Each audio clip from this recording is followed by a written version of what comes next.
of God, Creator, Redeemer, Sustainer. Amen. Well, yesterday I had two very different experiences, but also very important experiences, and in fact I think they reflect on one another. So the first one was I set up my vegetable patch for the summer, and going to the nursery, one of the great experiences of life.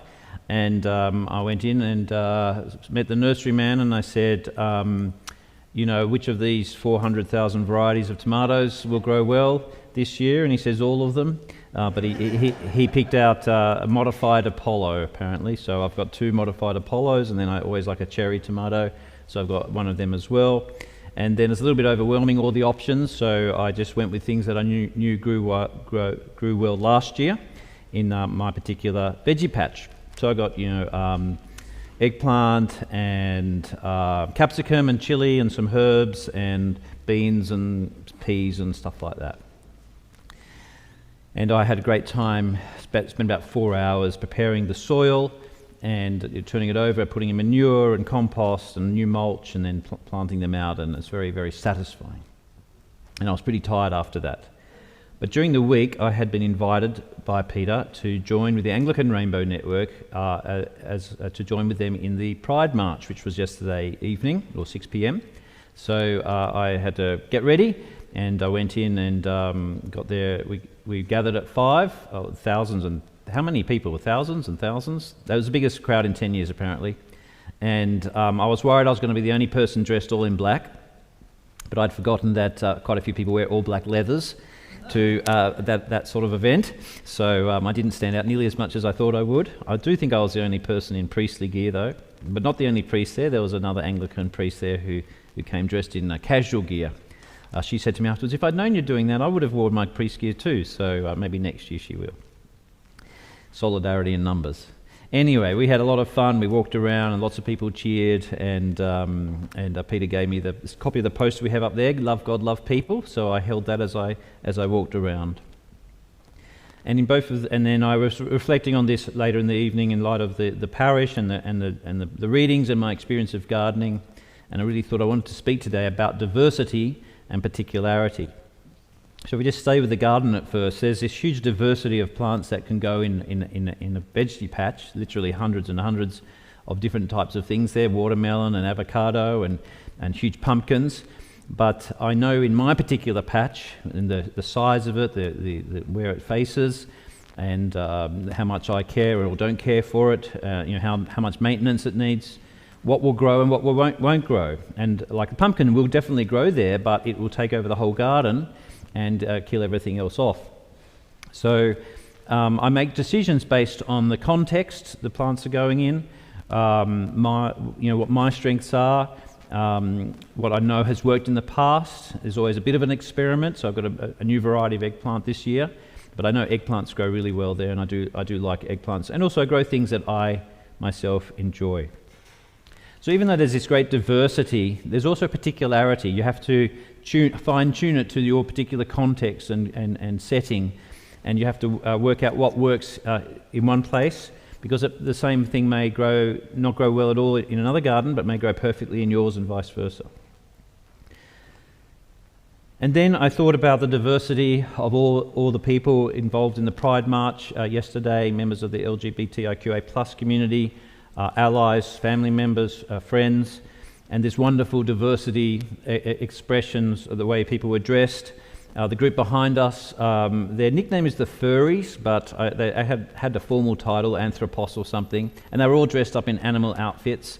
There was a bear and a tiger and a few other things. It would have been boiling hot, so some of them took their heads off and just had human heads, and they're holding the furry thing in their hand. And then there was this really this group who I don't quite know how to identify, but I don't think they went to church regularly, and let me say that. And they were sort of looking around, and they just said out loud as I walked past them, "Oh, do you reckon we could just jump in here?" So I turned to them and said, "Sure, you can walk with us Anglicans."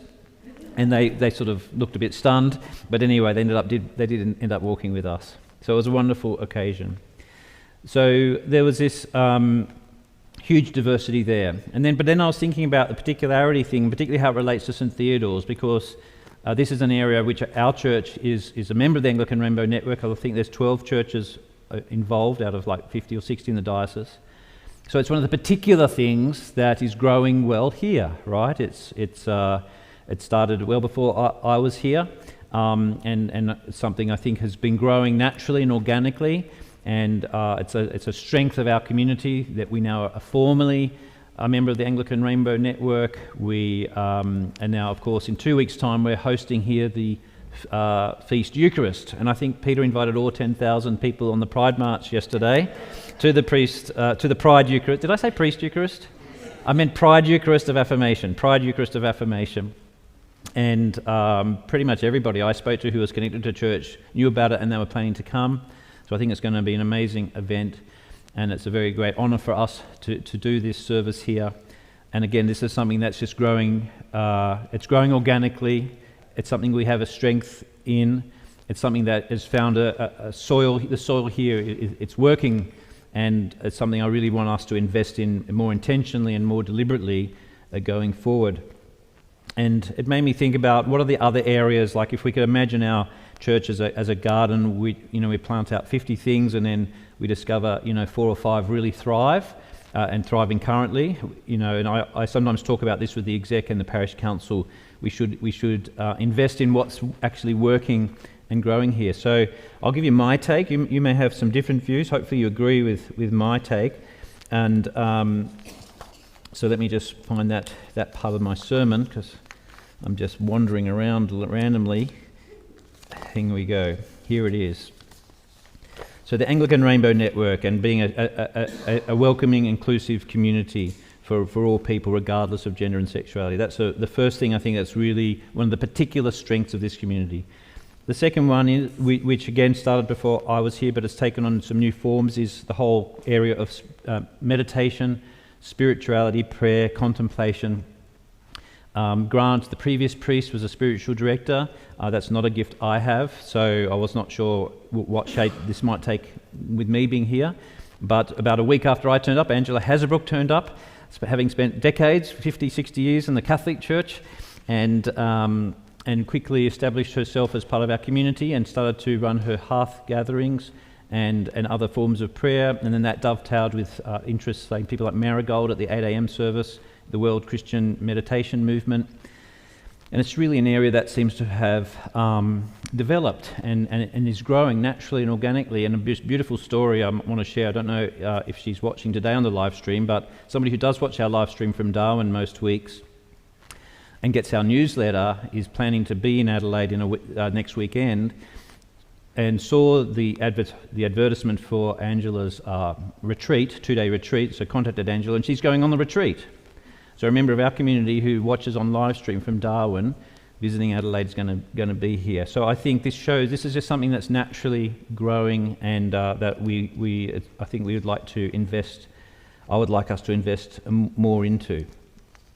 The third thing is, I think, our public worship, and with the way we do our worship. I was saying to Lee Fulton on Thursday that if you visited all the churches in Adelaide, Anglican churches, you probably wouldn't find any church that does worship in quite the way we do it. We're an unusual combination of very traditional, very prayer book, Anglo-Catholic, and yet I feel that we do it in a reverential and dignified, and we aim to do it as well as we possibly can.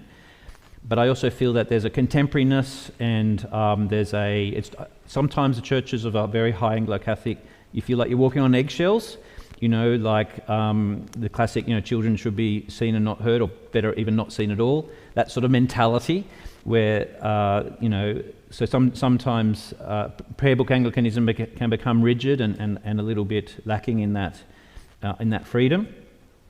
And I just think the services we do are beautiful, and I think that's a real strength. And we have been investing in that, and we'll continue to do so. And where this really strikes me, though, is when people come to the church for the first time.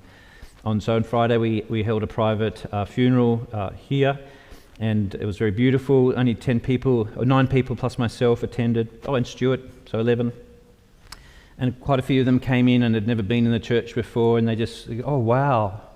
It's beautiful, and this is just what everybody says. I've never met anybody who has come to a concert or a service here who's not been struck by the aesthetics and the acoustics.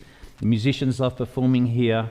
I've had many people come here who are not religiously inclined, but they just like being in this space. So I think it's another one of the gifts and the particularities of St Theodore's.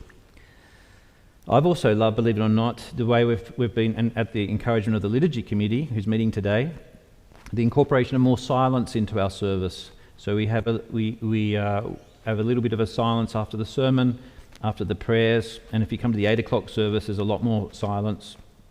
And I think this is also it's a gift. Not many communities in 2025 are pursuing the practice of silence and doing that well. And we're only making little steps, I think, but again, and it ties in with our spirituality stuff I mentioned. But I think it's something, I hope we can be a community that values and nurtures silence. The fourth thing is, and this came out really loud and clear in our parish consultation, and the parish consultation was part, obviously, of the financial sustainability project, but I wasn't really expecting to come out so loud and clearly it's sort of obvious when it was stated, but the significance and the magnificence of our volunteers, which is everyone except me, right? So 99.9% of the community are volunteers, and the fact that pretty much everybody is either on a roster or has been or is going to be on a roster. I'll contact you if you aren't. And but also just how much people contribute. There are churches where the priest does a lot of the jobs that volunteers here do, and that they're less engaged and active in sort of the running of the place. And this is a wonderful, wonderful strength. Another thing which I love about our rosters, all the people involved, is lots of them don't come to church, right? We have a lot of people who contribute to our community, especially like the Working Bee and other things that we do around town. And when we put the request out for financial assistance for the Indigenous nursing scholarship at Flinders, the largest donation, I believe, came from a couple who have never been to the church here, but get the weekly newsletter, and they wanted to contribute to that because they think that's a good thing to do. So volunteers is not quite the right word, is it? Because it's just our community. It's all the people involved, and we're going to hopefully the executive and parish council has some really I think it's an exciting initiative in this direction. I won't say what it is yet because we're still working on it, but this is an area where we want to really invest in next year and beyond. And we've got somebody in mind, and so that's we're looking forward to seeing that develop further. And the final thing is I've just written down here our inclusive, open-hearted, generous nature, and of course that fits with our community life. It fits with our worship, it fits with our support of the Anglican Rainbow Network as well. That we are an open-hearted community.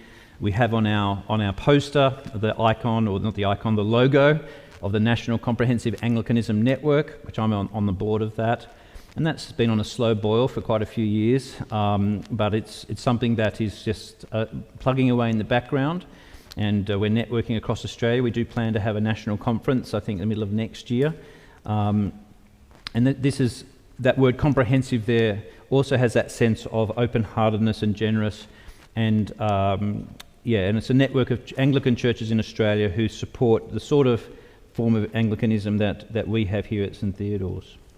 We don't always get it right. We don't get all of those things. We make errors in, and it's not like we're perfect or anything. But I think the best version of ourselves, of St Theodore's, is when we are doing well in these areas of public worship, inclusion, welcome, community life, volunteers, hospitality. And another word I'd like to add, which I must admit, from watching the third series of The Diplomat. How many of you are watching that on Netflix? Gee, it's just so good. Anyway, I could preach just on The Diplomat, to be honest. But there's this wonderful scene in season 2, I think it's season 1 or 2, where there's a dispute about sort of the boundaries about how far Hal should step, the husband of the ambassador, and he says to the deputy chief of mission, but we're porous. We're porous, our community. The boundaries between us and who we're speaking to are porous. And then the deputy chief of mission responds and says, Yes, but there's still a line there somewhere. And I think that's a beautiful way of capturing it. Is that our community, we have both of these dynamics. We're porous. I've been working hard for us to change our prepositions so that we're not doing stuff for the community or for Dulwich Village, but alongside and with. And there's that what we talked about people being involved in our community who don't come to Sunday worship. So that there's a porous movement that's not an us and them or type of, the frozen chosen, as people used to say about the church, that we're porous. And we work really hard to make sure there's not silos and rigid boundaries around different aspects of our lives together. And again, we're trying to do more in that space, particularly, say, with the people hiring the hall and the facilities to find more ways to have that integrated approach, that porous approach. So there we are. I had a lot to reflect on, didn't I, with my vegetable patch and the Pride March. But I also wanted to mention that the nurseryman gave me a big warning, as that he or she always will every year when you buy tomatoes. And how many of you plant tomatoes and know what the big warning is about tomatoes? What can't you do with tomatoes? Overwater, yes, but in terms of where you place them. If you have a vegetable patch, exactly, you've got to rotate them. You've got to rotate them. If your tomatoes are doing poorly and you're planting them in the same patch year after year, that's the reason. Because on the roots of tomatoes grow these things called nematodes, and they stay on in the soil, and they build up and up and up. And if you keep planting tomatoes in the same spot, those nematodes will end up wrecking the tomatoes. And I think this is a wonderful little imagery too, that what grows well in one spot one year, it may need to flourish. It may need to be relocated and repackaged and reimagined in a new spot. And I think the beautiful example of this is breaking bread. So we had breaking bread ministry here, about half a dozen families. They met every fortnight for 7, 8, 9 years. When I came to the parish and when I was interviewed for the job, I identified that as one of the things I was most excited about, being able to work with the young families and children, and we had a great time for the 2.5 years or so my first 2.5 years here. And then I'll never forget the meeting at the beginning of this year when one of we were only down to 2 families, and then one of them was in tears saying that they'd made a decision not to attend anymore. And I was half expecting it.